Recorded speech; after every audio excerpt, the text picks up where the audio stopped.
With GRC Drum Kit Tuition, learn to play the music you like while taking your playing to the next level for all ages and standards. GRC teach all aspects and all styles in our fully equipped Winchester studios. Tuition is also available for schools, colleges and universities. Give Glenn a call or visit grcpercussion.com.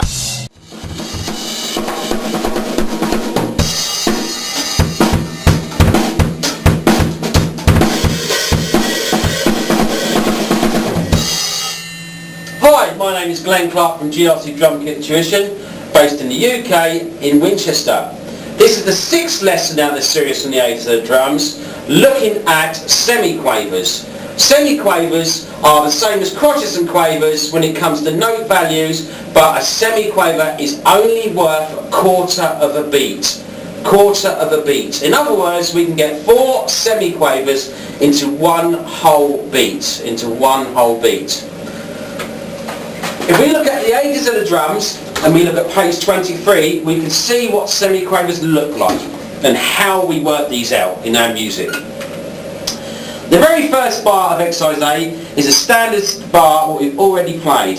If we now look to the second bar, we'll see that the first beat and the second beat of the bar rhythm is the same as what we've been playing, but then when we get to 3, you'll notice that the lines, there are 2 lines to the set of notes. There are 2 lines. Instead of a single line like we have in quavers, there are now 2 lines. That is a way for us to recognise that these are semiquavers. They are a closer grouped bunch of notes. But the easiest way to remember these, remember each one of them is worth quarter of a beat each. In other words, they are semiquavers. Quarter of a beat each. So the way I would count these, if I was counting along from the beginning of that second bar, I'd go 1 and 2 and 3, 2, 3, 4, 4 and I'll do that again. 1 and 2 and 3, 2, 3, 4, 4 and that gives us our spacings for the semiquaver fill. If you listen to it as I play this.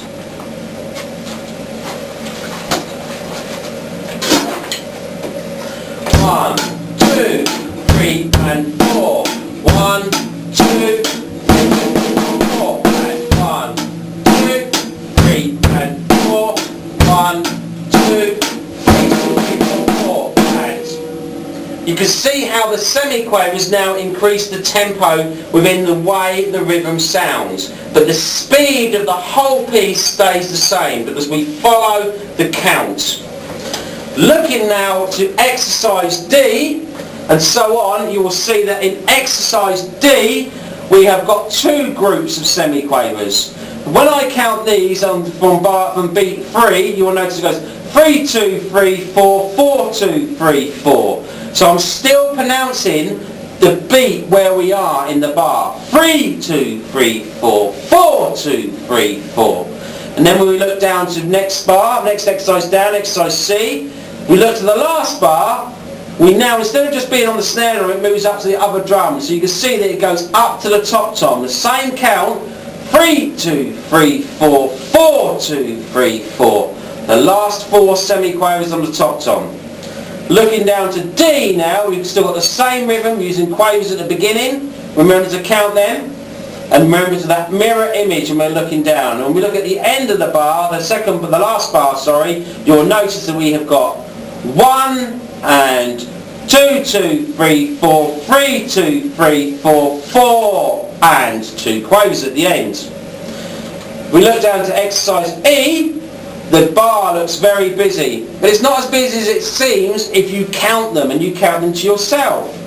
1 and 2 and 3 and 4 and 1, 2, 3, 4, 2, 2, 3, 4, 3, 2, 3, 4, 4, 2, 3, 4.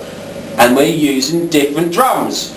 The first 4 are on the snare drum. The next 4 are on the top tom because it's recognised the top tom because it's on the top space. The next ones are on the next drum down. Remember, I only have a 4-piece drum kit, so I don't play them. I normally just play that onto a different drum, maybe back onto the snare drum wherever I feel. Okay? but that's the 1, 2, 3, 4 line up where it indicates that it is the next drum, which is the one next to my top tom. There's my top tom, so that drum will be to there. Now if I play these and put them together, you can see how they start to relate and build the rhythm.